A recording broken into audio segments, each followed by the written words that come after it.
जय जगन्नाथ। धीरेन्द्र बेहरा जगतसिंहपुर।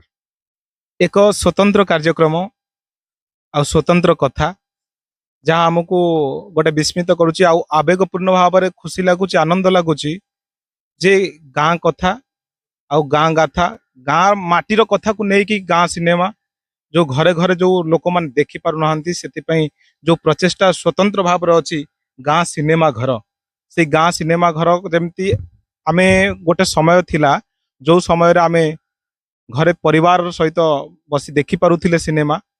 एमिति एक समय परिवर्तन है वर्तमान सिनेमा घर तो नहीं किंतु जदि गोटे गाँव रे गोटे क्लब घर हो पारुची जदि सेठी सिनेमा घर टीए भली गोटे कॉन्फ्रेंस हॉल गोटे हो पारिबो ताहाले जदि सेही भली सिनेमा आसी पहुंची पारिबो ताले गाँ लोक देखि परिबे आउ समस्ते उपकृत हो पारिबे। ए कार्यक्रम स्वतंत्र पंथा देखा गले समस्ते समूह भाव में केमती एकत्रित होई सिनेमा देखि परिबा।